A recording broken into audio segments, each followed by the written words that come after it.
Okay, hey, I am Kimmee Berlin, also known as Kimberly Auerbach, also known as Kimberly Auerbach Berlin. And when I say known, I just mean by my immediate circle.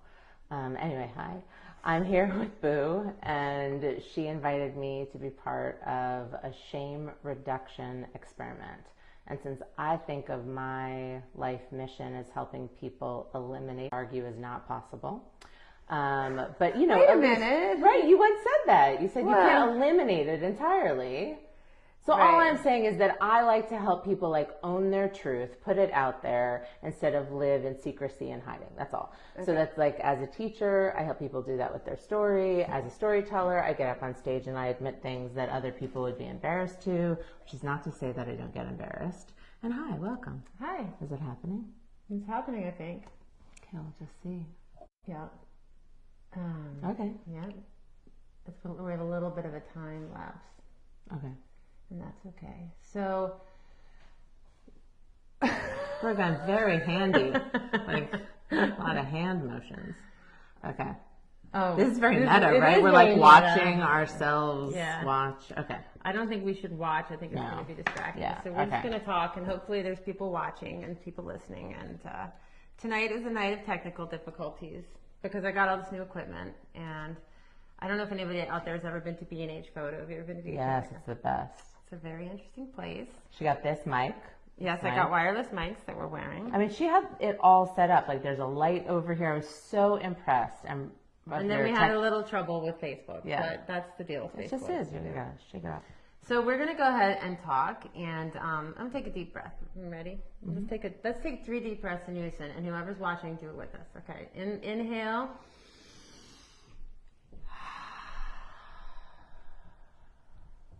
Inhale.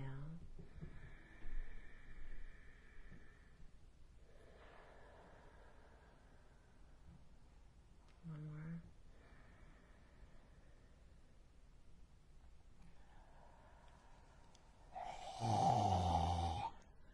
I was just breathing loud for the mic. That was good.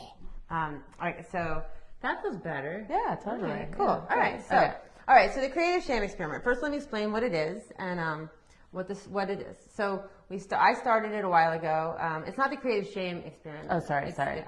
No, you didn't. Okay. It's the creative shame reduction experiment. Oh, I like it. Okay. And this is the third one I did. The second one I did on Facebook Live. I did the first one in real time with real people.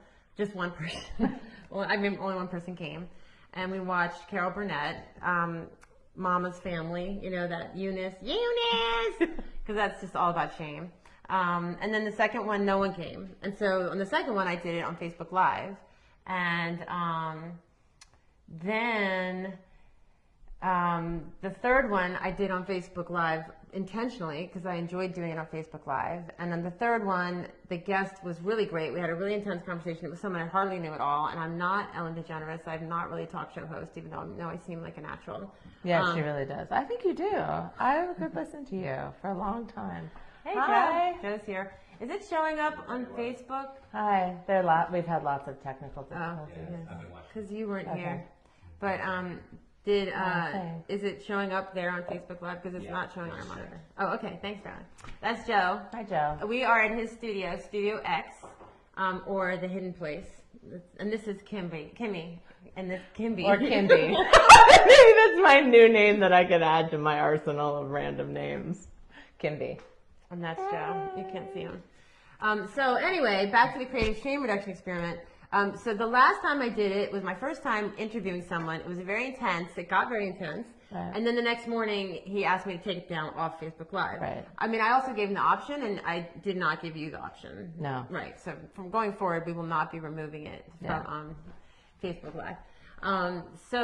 And this time, and then I have gotten some feedback. Joe gave me some feedback. They thought it should be a little more organized. So we have a topic this time, and the topic is internal family systems, otherwise known as IFS.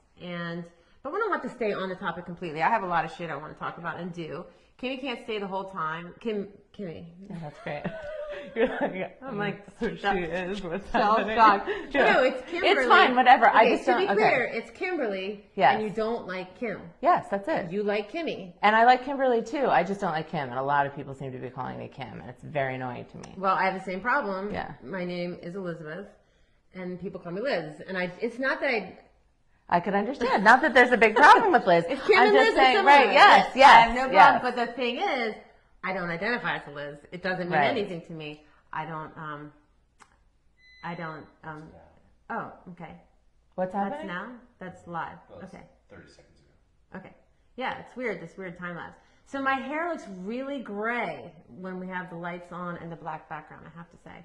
And also, I want to say to people that I love you, but I don't think I can take comments tonight because I don't have Facebook. It's not running on my Facebook unless you let me use your phone. Because I like it when people say stuff, but I'm not saying unless people no one's commenting. If anyone's watching, can you make a comment and I'll see if it comes up? Because our thing is way behind. Yeah, I think Facebook's just messing up tonight. Anyway, my hair looks really great in the black background, but I can live with that. I think it's beautiful. It's very silver. I'm just gonna take it down. And you know what I noticed? Like my silver's coming in, and my 6-year-old son recently discovered that I have silver hair and I dye my hair. He's like, "You have gray hair?" He's like, "I want to see all the gray hair." Boys, it was really sons cute. are the best. Yeah. Sons are very. Daughters are good. I have a daughter as well. Daughters are amazing too. There's something about my son. Like I was talking to him about recently. I don't want to go into that. Okay. He just thinks I'm foxy. Yeah, you are foxy. I mean, and not in a creepy way. Yeah. He's just, and he also thinks I'm going to be extremely famous. He thinks the novel that I'm working on is going to be a bestseller. Oh, He thinks that's that Reese amazing. Witherspoon is going to play me in a movie. Oh, I love that. You know, I mean, Yeah, just like he's is a really a big believer. I like big it. believer. You And he got- doesn't hold back. Yeah. He lets me know. But he's Like, also full. kind of hard on me. He's like, Mom, you need to finish that book. Like, when I think you need to just finish it because I'm always going in for another revision. Yeah, Because yeah. it's a novel. Yeah. 6 years. Yes. What, Joe? Only comment. Why don't you just go shoulder to shoulder? Go real close. Oh my God. I love Like it. this. But we're gonna get so hot this one. I'm not. I'll let go of you in a second. But Joe, can you make a comment? Well, I can't see comments. Yeah, some comments came in. Oh, well, you're gonna have to be the Ed McMahon. Mary Ellen says, Yeah. here's a comment. Oh, thank you, Mary Ellen. She says your hair looks great. Doesn't Thank it so you. pretty? I'm so close. My neighbor So Joe is hot. watching. Yes. He's a smart fellow. Uh He was a journalist at a point in his life, huh. Okay. and he's trying to figure out. Well, I told people I wouldn't call them out for watching. That was the other feedback I got, which is yeah. not to comment on every person who's watching because Not to out them. All right, I take it back. Well, no, I mean some people want to be able to watch quietly, so I just want everyone to know I'm not taking comments tonight, and I'm not gonna call people out because I can't because I'm not seeing it, and we're just gonna get super focused on each other. Yeah, let's just do it. So tell me. Our internal family systems. Yeah. Okay, so tonight the goal is to actually talk about shame reduction because I've talked about shame a bit, and I'm going to talk about shame again tonight. I have some shame. I have this folder in my thing of it's called embarrassments, and it's like literally the catalog of all these things I'm ashamed of. So I'm probably going to share a little bit of that later. Well, let me do one now, just as Yeah, top let's of do the it. hour. Yeah. Top of the hour. I like it. Oh, okay. Instead of like a top 10 list, you have just some things you feel just ashamed stuff of. I'm ashamed of, and I didn't. This was way before I was even doing the creative shame reduction experiment because I think that this is a little thing I came up with. I'm a shaman. Oh, I like that. A shaman. Yeah. Because I think that I have this whole theory. Can we explain to you my Yeah. theory? Okay. Yeah. This came to me. I'd love to hear the theory. Tell me the theory.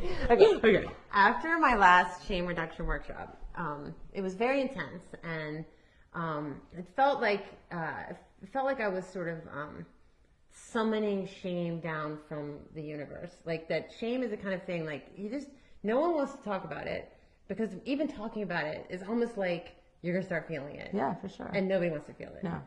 And so it's kind of I just don't even want to say the word shame. I certainly don't want to sign up for a shame reduction workshop. I don't want to I just don't want to think about it. And I have found that since I've been sort of kind of going deeper into my own shame, it's coming up more. And I'm having... Even just like you saying it, I'm like, that shame just came up and that shame. Like I'm having flashes of things that I felt it's terrible. So I was thinking about it last week, and can I have some of your water? Yeah, sure. Because this is Bengal spiced tea, and it smells almost good, but makes it's a you little more too much. thirsty. Yeah. Okay. It's good. It's spicy. Okay. So let me slow it down a bit. So you're saying I didn't make this up, I don't think. I think this has come to me from a variation of different philosophical studies, many of them New Age. Okay. But I also have Western philosophy, and I went to college, and so I'm not a complete crackpot. Borderline. And I'm going to talk with my eyes closed because I find I can talk a lot slower. So I had this idea that shame is an entity. That shame and other feelings, other emotions, are kind of like the gods and goddesses during Greek mythology, in the sense that they are, like, the idea is that shame is the entity and we are just the vehicles for the shame.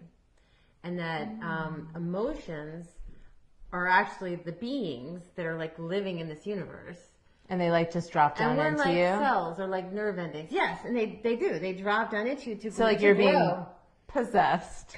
Kind of like if you had like an alien take over your body or a totally ghost. Get it's it. like that. I get it. Yes. And it's so scary. Right. Well, no, just the idea of thinking of it not as something.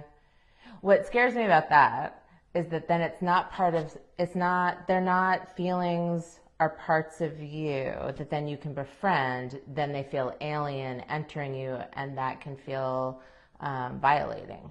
But like if I think of a poltergeist entering me, that would feel really scary. Yeah. Not to say that shame entering you isn't scary. And I know what you're saying, like it hijacks you. But I would just like to feel more friendly towards all of it so that I can deal. Okay. So here's the other thing I've been thinking about is that it's that perhaps it's benevolent. Like that it is a benevolent entity. Like and that much better. That it's trying to evolve. That it's trying to take itself and the other entities, which would be like anger. Fear. Should we tell them we're not high? I don't get not high. Anymore. Yeah, I not haven't high. I literally haven't gotten this high. This is amazing. It's like next level. 1992, I have not gotten high. Oh wow. Yeah, that's I don't amazing. Get high. Okay. And for some of those, I don't know if for some people watching, I did get high. It's not that I never did, but I don't anymore. So this is just like I said, it's kind of a. So it's a benevolent being. It's like an epiphany I had. It's just an idea. It's a metaphor. It's just a concept. Right. But let me ask you a question just to understand it. Yeah. So does shame want to evolve into something else? And then joy wants to evolve into something else? Well, I think that they all want to. I think that the human race wants to. That it wants. That like the human race needs to evolve. Yes, for sure. That eventually, I mean, I did not make this up. I don't think you're making it up. I'm not acting like it's crazy. No, I'm just... That eventually we're going to have to find a different way to exist, like not in the human body. Right. Okay, so there's a book. Okay. And this is like a book with clout. This is not. Yeah. There's another book that I also has no clout. But I'm not judging you. No, I know. Okay, but I'm just saying, like, audience. This is for the studio audience, not the studio. This is for the people. Okay. Okay, so the book. book's called The Selfish Gene. Okay. And it talks about DNA like this. And so in The Selfish Gene, I think the guy who wrote it, his first name is Richard. I'm on a first name basis, but not a last name basis with this guy. And and I read most of the book, but I often don't read all of books, because if I get the concept, you're like done. You're like, gotcha. And some books repeat themselves. Yeah, because it should have been an article, not a book. Well, this definitely should have been a book, but it was a big book. Anyway, he talks about DNA like that. He says that DNA is actually, so that's more of a microcosmic rather than macrocosmic. Yes. That DNA is the entity. DNA is the creature that is living and evolving, and that it is using our bodies to grow and evolve towards the DNA that's going to go to the next planet or the next dimension after this evolutionary cycle is finished. Right. Because it is going to finish. No, it feels like the end of our species for sure. Drop a little negative. Yeah. Sorry, I don't mean to be negative. I'm just saying, like, to be. Not negative. Yeah. I mean, I'm all for trying to evolve our social emotional selves so that we can be kinder beings. Like, that's what I want to do, right? Yeah. So I obviously have to have some kind of hope, but I also think it might be the end. This is the end. Yeah. So. Right. So it's taking the DNA concept. It's just playing with it. So in the context of that conversation. Right. When I say that I'm a shaman. Yes. I just I rock shame. Like, I have always rocked it. Always. And like, it's like, I'm just now starting to understand guilt and. Can I tell you a really cool thing someone once told me about the difference between shame and guilt? Yes. that that guilt is something you do that you feel like someone's going to be mad at you about, and that shame is something you feel that you will not be loved for. Yeah. Right? And that's the big difference, because guilt, you can change your behavior, but with shame, you can't change something that you think is deep down unlovable. Yeah, and I got to that last week too, or not last week, last month when we did this. I got to the idea that I'm afraid I'm not going to be loved. Like that is how I like when I started to feel ashamed, I was not lovable or not going to be loved. So yeah, it's tough stuff. So, really? But I do feel like I rock it in the sense, I don't know. So anyway. When you say rock it, do you mean like proudly rock it, or just like experience it a lot? No, I just have a lot. Yeah. And as a result of that, I've dug into it and studied it and sort of thought about it my whole life. So, it's the double-edged sword. So that's why I'm doing these. Yeah, I love it. Conversations. All right, so let me see here. I was so like I was saying earlier, I have this file called embarrassments, and this was something when I was sort of doing a little stand-up comedy, I was messing up. This is why I don't do stand-up comedy, because nobody wants. Well, there's a lot of shame in stand-up comedy. For sure. People are outing things that they're ashamed of. Oh yeah. Yeah, I mean maybe all of stand-up comedy can be that. Yeah. Because also I find that when you're honest about what you're embarrassed about, it opens up a door for someone else to be honest about what they're embarrassed about. Then they don't feel so alone. But it's the worst when you think you're the only one who feels this way, only one who feels embarrassed, only one who feels unlovable. So I find that, like, from my memoir that I wrote, like, I talk about a lot of things that are super embarrassing. It's called The Devil, the Lovers, and Me, My Life in Tarot, and it came out like over a decade ago. You can get it for like a penny on Amazon. I'm going to get it. Okay, cool. I'm going to pay more than a penny. Okay, I'm going to take the cheapest one. Okay, thank you. Thank you. It doesn't do anything for me. But, okay, then I'll take I can just give you one. Okay, but the point... 0 cents. But the point that I'm making is that I was surprised at how much people felt so much closer to me.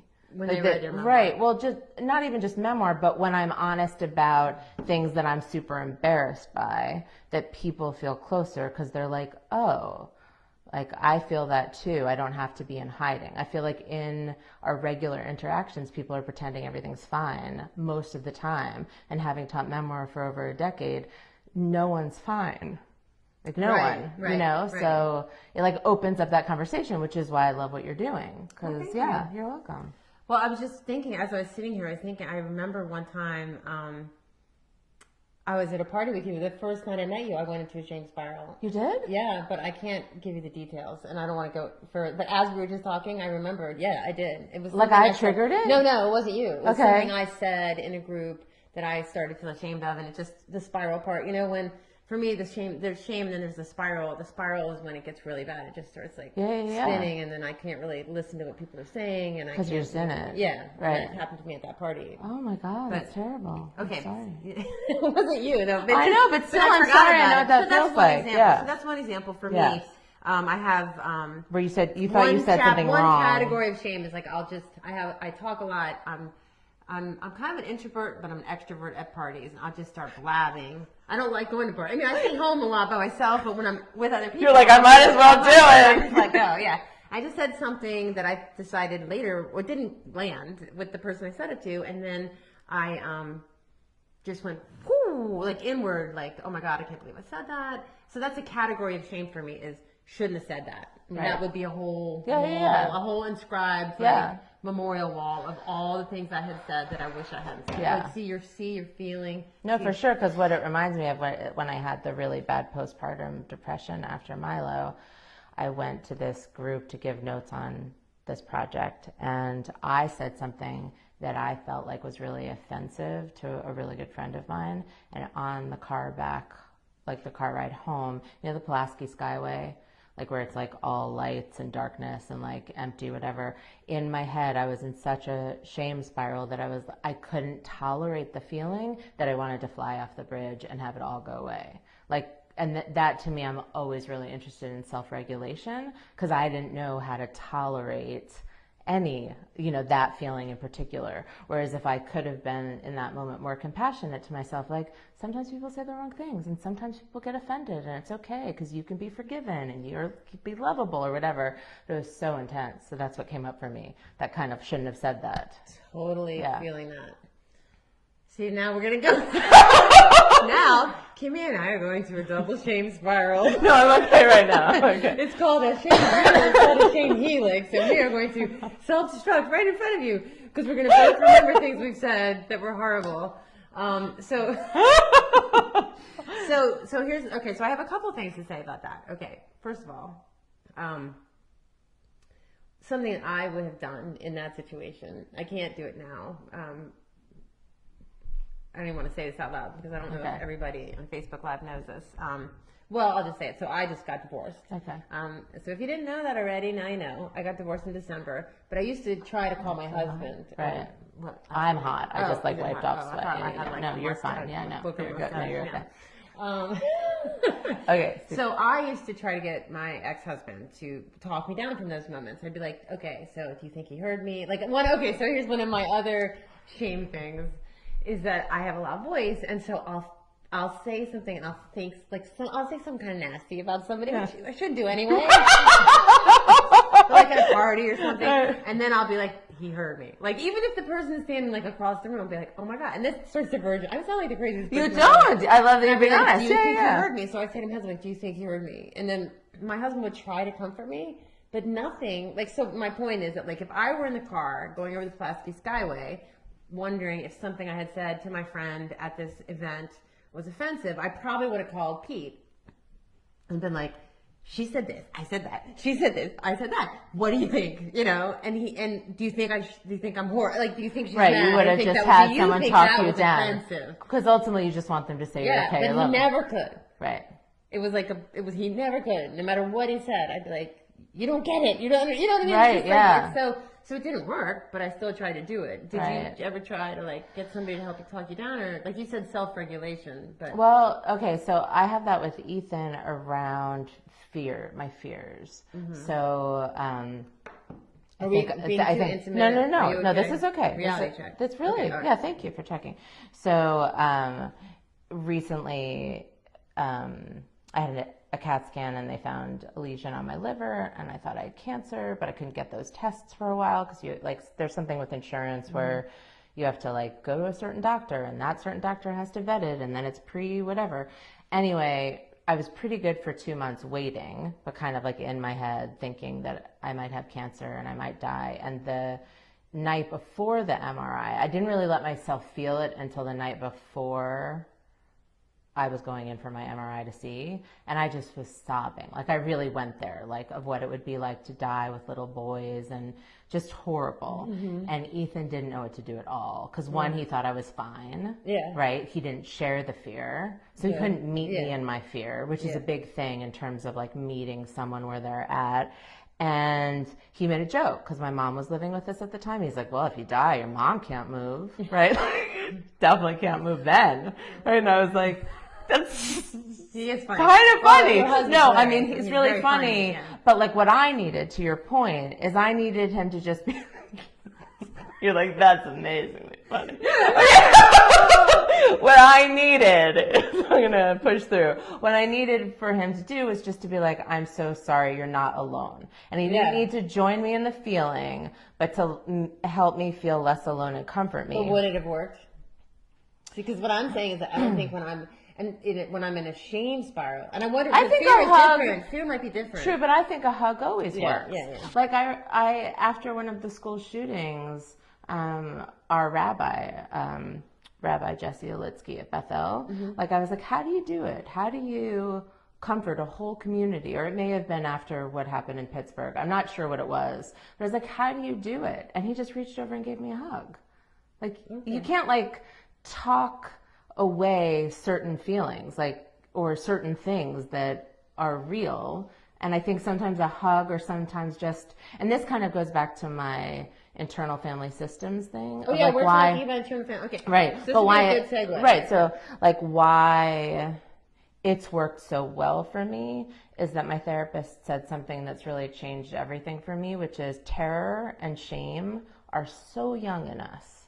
Like they start so young because we don't know anything other than maybe we did something wrong and we're the reason our parents got divorced, or maybe we did something wrong and that's why our dad's raging, or like whatever it is, we like blame ourselves. So, and we're surviving, like we have to survive. And if we don't feel loved, then it's like, are we going to survive? Like it ends up being this scary thing. So anyway, it's so young that my trying to talk myself out of feeling afraid, just being like, oh no, it's fine. Like I'm not going to have cancer, or any kind of talking out of some feeling, especially if it's shame or terror, all I can do is sit with it and be compassionate the way I would with my kid. So like if Ari was feeling terrified by something, I wouldn't be like, that's ridiculous. Shut the fuck up. Like, do you know what I mean? Like, you're being silly, you're being crazy. I'd instead just told him and like just be really tender with him because I'm just being with him. And I'm not saying like I'm a perfect parent, I'm not, but like when she put it in that like context where I imagined Ari going through it, the way I was towards Ari was so much more tender and so much more compassionate than I was being with myself. Did I lose you? Where'd you go? No, well, I mean, let's take a deep breath. Yeah. Well, it's this heavy stuff. Yeah. So let me just sit with that for a second. Let me mirror back what I heard and just like, I'm going to talk with my eyes closed again. I've been doing this lately. I close my eyes? It's really great to talk with your eyes closed. So hot. Oh, you are? I don't know what to do. No, it's fine. I'll just deal with it. I definitely feel like I'm like baking in the sun though. Oh, okay, it's fine. Sorry. It's not. Don't be sorry. I'm totally. I can't turn the light off. What is this? Al the pooping and shitting? What is this? Oh, all the... looking down. This just like fell out of my notebook. All the pooping and shitting. Sorry. Spiritual truth of India. Sidetrack. Okay. Do you want me to explain what that is? Sure. Okay, so when I went to India...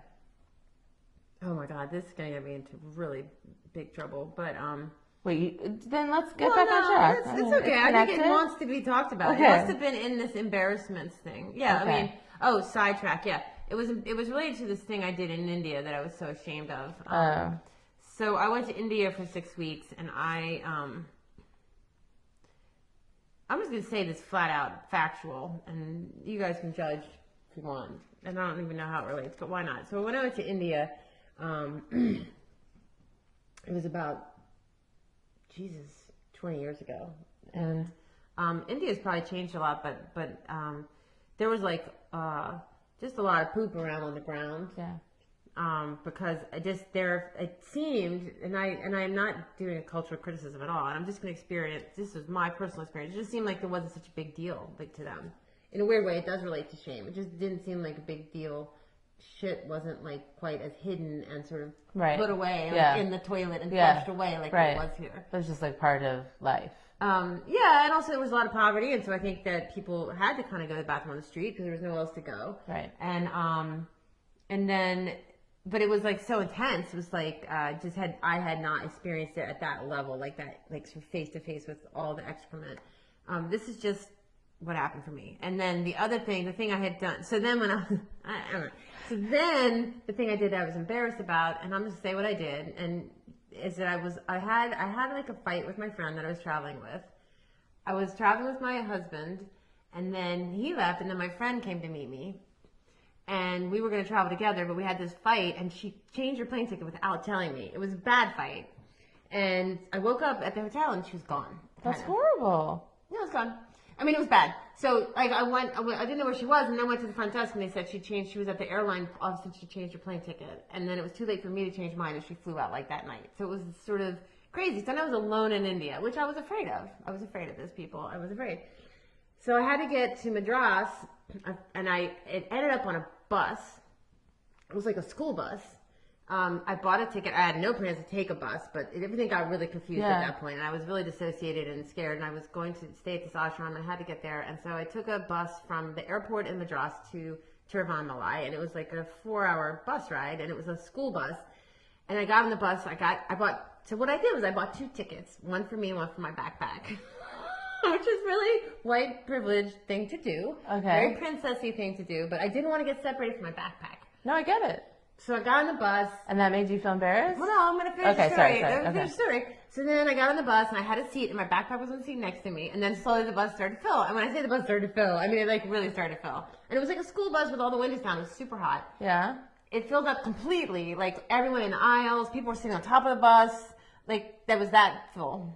And your backpack has a seat. yes. And there's like a pregnant lady.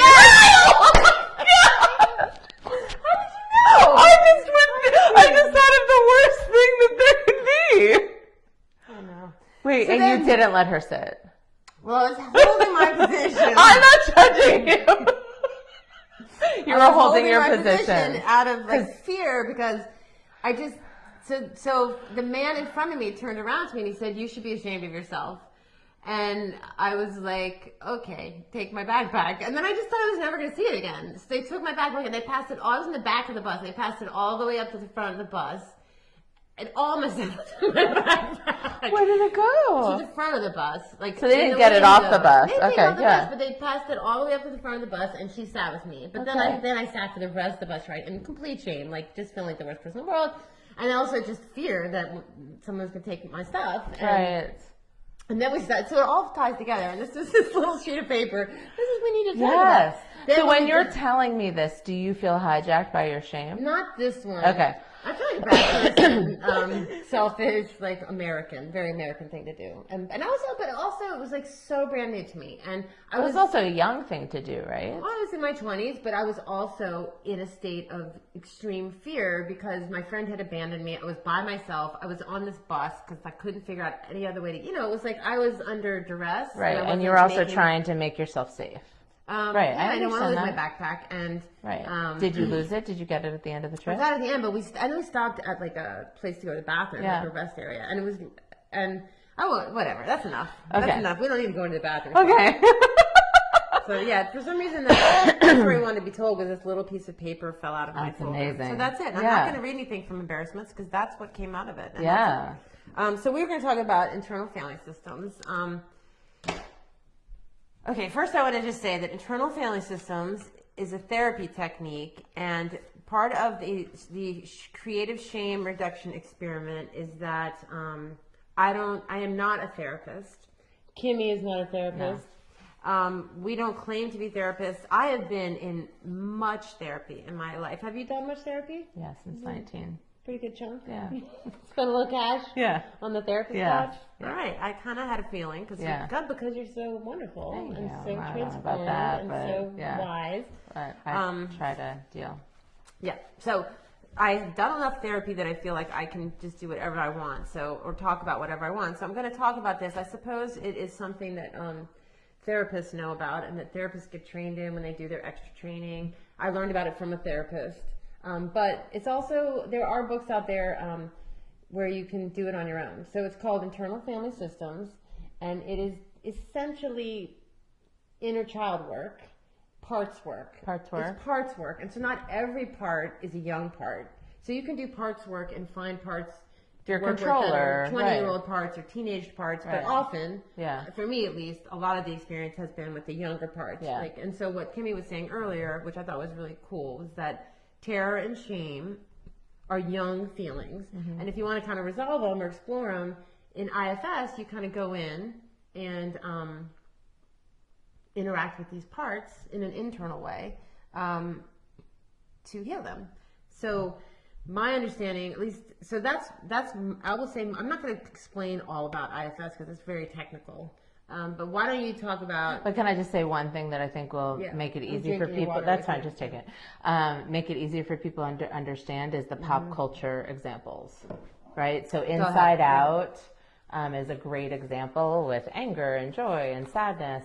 And so Inside Out is the animated movie. It was like a Pixar movie. I don't know if it was Pixar, but it was something like that. It was called Inside Out. If you didn't see it, it was about... It kind of went into the head of a little girl and showed her different parts. And they was joy, shame, anger, sadness. Fear. Yeah. Yeah. And they were personified. Yes. And so they'd kind of show this character like playing hockey or doing something, and then they would sweep into her internal system. Right. And to see who like hijacked, like who is now driving the ship. Like, was fear in charge? Was sadness in charge? And it seemed like the point of it was that Joy felt like she had the most right to be in charge because who doesn't want to just be happy all the time? But it turned out that she actually had to let sadness in, right? And that there's some kind of like merging that can happen once your parts aren't so polarized or separate. That you can live with a more yeah, exactly. When they make friends with each other, and then I guess at least my understanding is that more importantly that you bring each of the parts to the adult self, right? And that's where the self-regulation comes from, right? And then I just saw Rocket Man, and Rocket Man does that. Okay, so, tell how Rocket, without spoiling it, because that's kind of out there right now. Well, just the kind of structure of Rocket Man is around, group therapy session. In a rehabilitation center, and that's not giving anything away. And he's going deep into his narrative and his shame and his feelings, and then finding the parts. And then I won't tell you what happens, but it's definitely that's what it is. So I thought that was interesting. And I loved it. Yeah, I loved it. So why don't you? Okay, so I want to keep this like lively and upbeat and fun and funny. You have to leave? When? It's 8:21 already. Oh my God. Yeah. Wow, time flies. Yeah, right? Like we could just like talk forever. Sorry, I gotta go. Bye. So are you gonna show them your chart? I guess I will. Yeah. Okay, bye. Okay. I'm sorry. Kim's leaving. What do you see when you look through the phone? I just want to do a reality check. Okay, hold on. Oh, yeah, let me redo it. Hold on. Like that. Was it awful? No, you look beautiful. And now that I'm not there, I can just focus on It's still running? Yeah. Okay. Everything's good. All right. So, I guess what I'm going to do, I wonder if I should turn your mic off. I'm not even going to turn it off because I don't want there to be like an echo. Yeah. Bye, Kim. I guess I will turn it off. Okay. Mine's still on. Okay. So, we're going to wrap it up. Thanks for watching. We're not going to wrap it up right away because we started late. We had some technical difficulties. I got some new equipment. Got lights. Got these little wireless mics.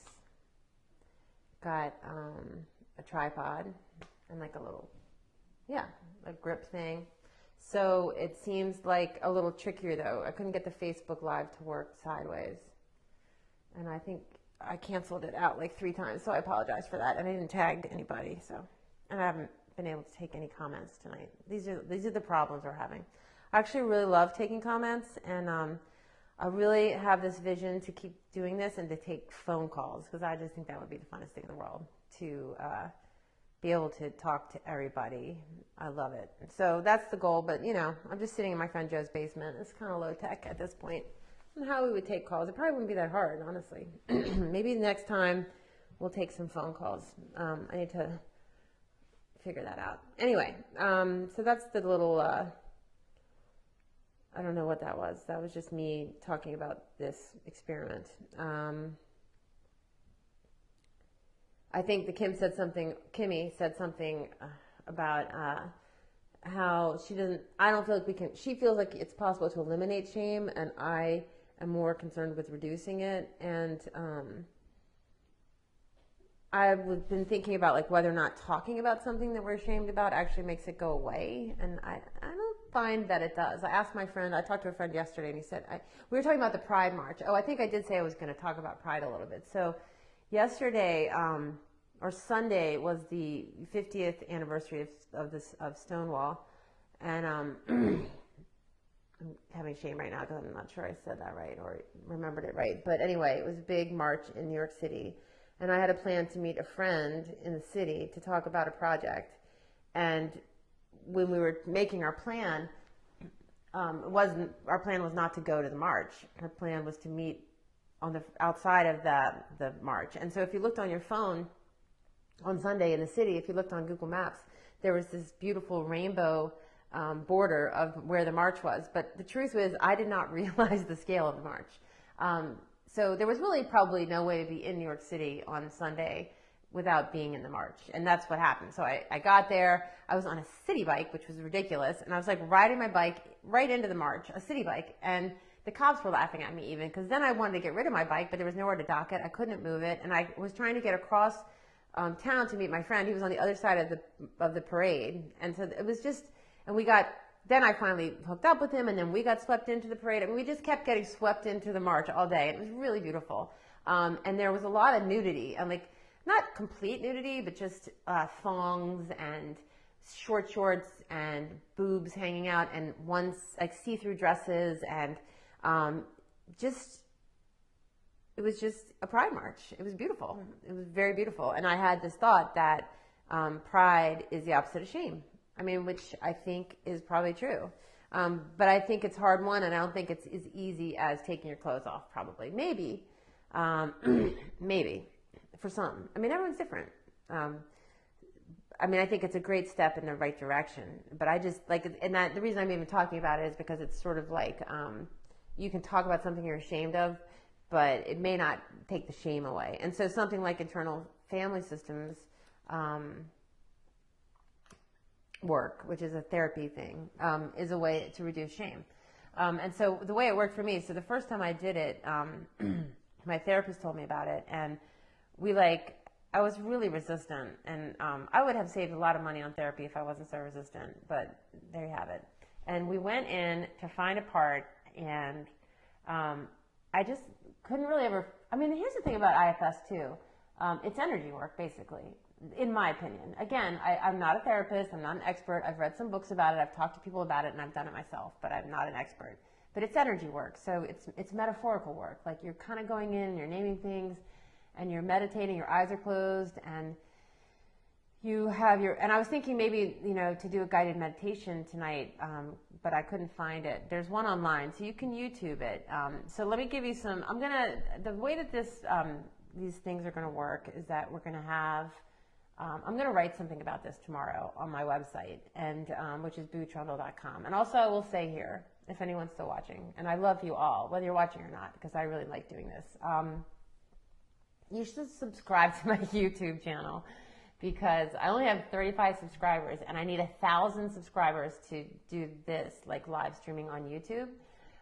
So I'm at 35. And anyway, I post these things on YouTube. I do a lot of, this is the thing I'm doing now. So anyway, if anybody wants to subscribe on YouTube, you can. You could also like my Facebook page, and that would help me also, because I want to start doing these videos on my Facebook fan page and not on my personal page.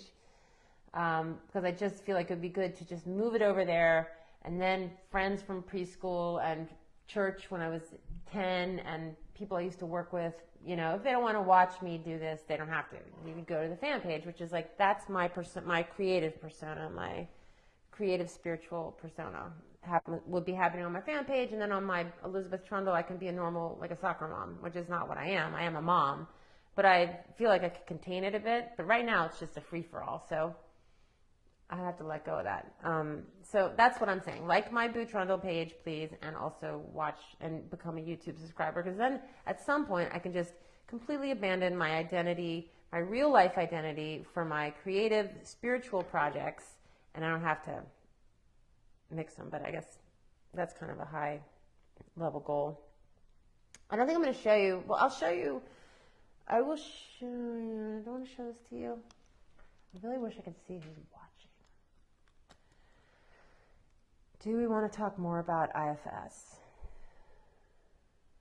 I can't see comments. I'm kind of like I feel like I'm in solitary confinement here with Facebook being all messed up. Do we want to talk more about IFS? Let me ask my guides.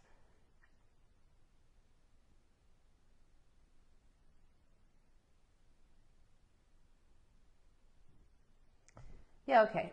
We'll talk a little more about IFS. Okay, so you go in with the help of a therapist or a book, or like on a guided meditation online, or in a workshop with other people that are trying it out. And it's like inner child, it's like inner work, it's inner energy work. So you kind of, your eyes are closed and you go inside and you find a part, you know, and you do it like there's like a room, and it's too detailed for me to go into. But so I'm just going to show you the parts that I have found, and I think the idea is that everybody has parts. It does not make me, I was trying to explain this to someone the other day, and they were like, so you're multiple personality? And like, no, I'm not multiple personality. It's not about having multiple personality.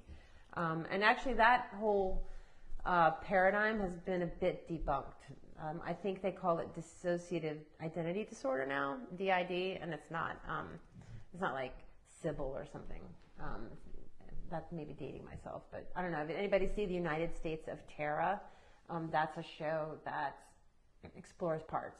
And I guess she has dissociative identity disorder because when she's in one part, she doesn't remember it and other parts don't remember it. So if you have, I guess that's the definition of D.I.D, is that if you go into a part or like a fragment of your whole self, and then when you come out of that part, you don't remember what you did when you were in that part, well, that is a disorder, I guess. But we're not talking about that. We're talking about how every person, according to the IFS system, has many parts to them. And some of them are younger parts, and some of them are kind of trapped in a traumatic experience or trapped in something, and the way to get them out of it and to move into a more healed place is to, like Kimmee was saying, to go back, to find that part, and to hold that part. And I think we're going to have to get her back for chapter 2 to explain how that works for her, because I thought she was really a great guest, and I thought she did a great job explaining stuff, and I learned a lot listening to her.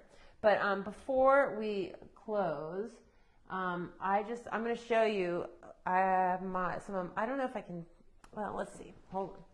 I've got my little wireless thing. I'm going to set up, these are my, I'm just into this stuff, so my therapist didn't tell me to do it. I made it on my own. Let me see how that looks with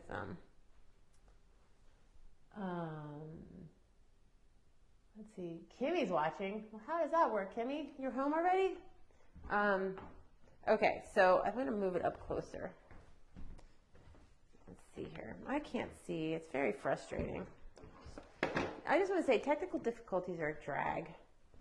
That's pretty good. I think you can see it all. I'm going to wave to the people who are watching, because that way I will get their things to disappear from my screen so I can see what I'm doing. Bring Anna on camera. Oh, no. No. But that's kind of a cool option. I can bring people on camera. But I'm not going to. So these are my parts. And I think that works pretty well. I know I look like an old man on that picture, but people have told me I look like an old man, but they say I look like a handsome old man. So I take that as a compliment. So there's 3 different kinds of parts. The 3 different kinds of parts are the managers, the firefighters, and the exiles.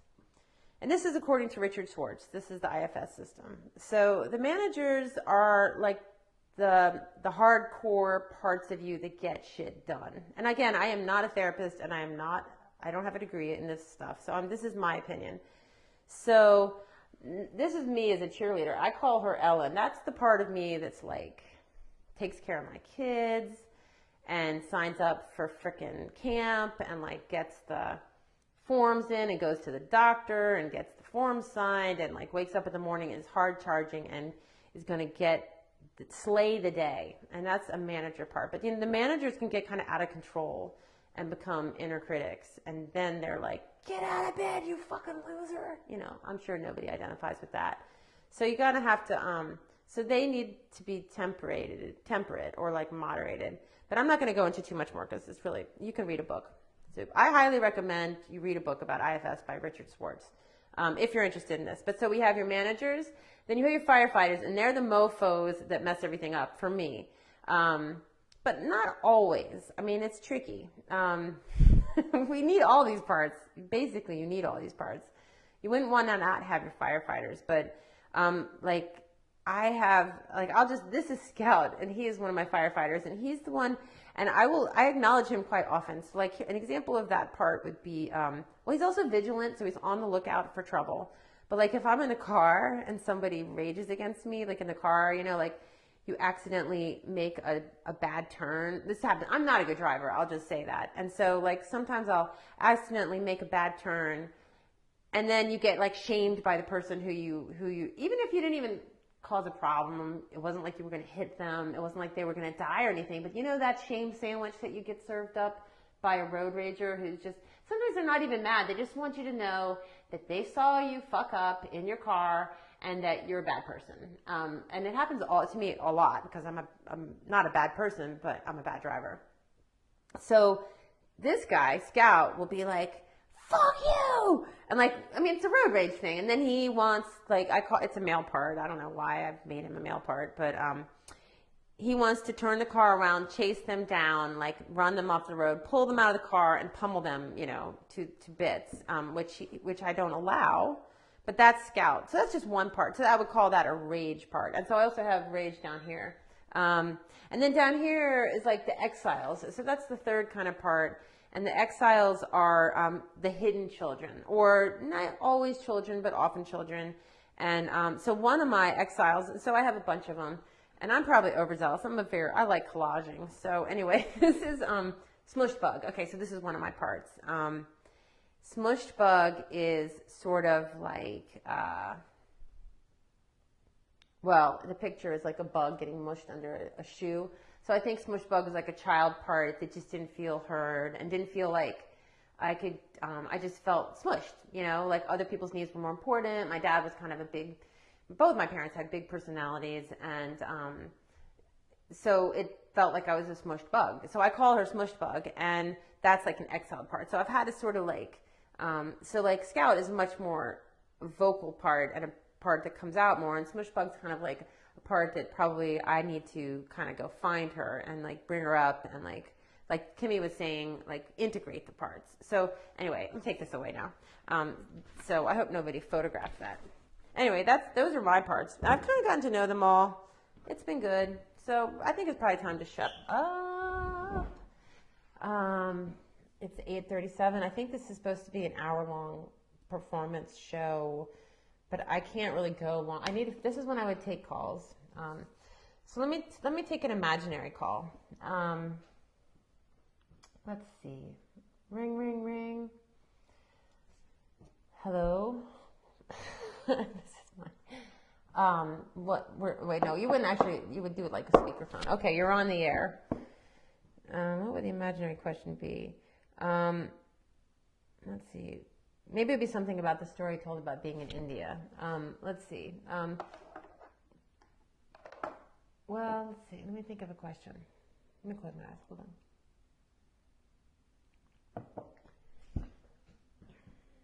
Does it make you feel ashamed to be talking about all this on Facebook Live and like in front of your friends and neighbors who, like, some of them are people that you know through your kids, and some of the people are people that you know, your godmother, or people, you know, that Facebook, anybody could be watching. Aren't you ashamed to be revealing like all your inner children parts to the world this way? Well, that's a very good question. Thank you for calling in with that question. I would say no. That, like, my shame is very internal. Like, I have control over what I'm doing here, sort of. Actually, I have no control over what I'm doing here, but I don't feel ashamed. I guess I feel like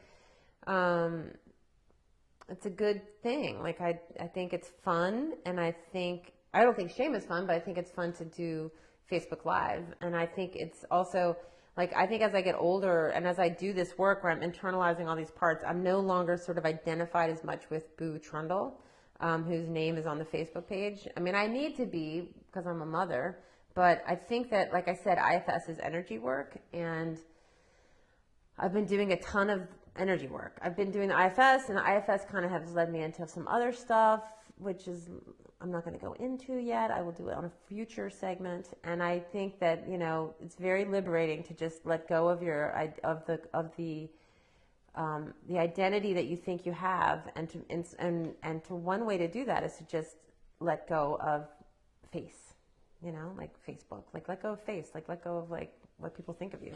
I mean, Well, because you isn't really you. I mean, that's, you know, and like I said, I have this YouTube channel, and I started doing these videos for the YouTube channel maybe a year ago, and I started exploring some of these spiritual concepts on the YouTube channel in these videos. And then Joe wanted me to do it Facebook Live, and so we started messing around with Facebook Live, and, you know, so all of this is part of that project. And in the course of that project, and in the course of the last couple of years, I got divorced, and that almost killed me emotionally. But then I had to kind of double down and do more energy work. And I think the IFS was actually the first, technically maybe the first energy work I'd ever done. Reiki is also energy work. Qigong is energy work. And the guy who was here last week, Mike, is a Qigong master. And I don't know Qigong, but I think all of this energy work, it's kind of feeding into the same kind of healing. And in that healing, I think you realize you just aren't who you think you are. And if I'm not who I think I am, then why would I mind, like, shredding my identity on Facebook Live? And I don't think I've done anything so awful anyway. I've done nothing awful. But, you know, so I guess you have to say WTF. No, that's not the right thing to say. You have to say, we have to let go. Yeah. So, like, the last couple of years in my life have been an experiment. Not an experiment. This is an experiment. Well, kind of an experiment. No, an experience of complete and total surrender. Like, let go and then let go more. And then let go even more. And then under that, let go more. And then let go a little more. And then let go more. And then actually let go more and let go more. And then let go again. And then let go more. And let go. And then let go again. That's sort of what I've been doing. So that's it. That's all I'm going to say tonight. It was nice of Kimmee Berlin to be my guest. And not just nice. It was freaking awesome. I've only had 2 guests. And the first guest was great. And Kimmee was awesome and brilliant and beautiful. And I hope she'll come back. And I have 2 mics. I have a third mic, and like I said, I want to start taking phone calls. Like, I have big plans, so you have to come back. We're doing it on the new moon. So tonight is the new moon. I'm not really sure the significance of that exactly. I guess it could be considered new beginnings, but I think new moons matter, and they matter to me. And so tonight is the new moon. On the next new moon, we're going to do it again. And I think my friend Gabrielle is going to come on and talk about Byron Katie. I'm not sure yet. Or maybe Kimmee will come back and we can finish this conversation, because I do not feel that we really I just don't know, we got going, and then she had to leave, but it was probably good. I think it's 8:42. So I want to do it for an hour, but I think we've been on for an hour. So I'm going to stop. All right. I love you guys. And thanks for watching. And yeah, I hope that was fun, and I hope you got something out of it. And yeah, hi, Davin. Sorry, I said I wasn't going to call people out. Anyway, bye.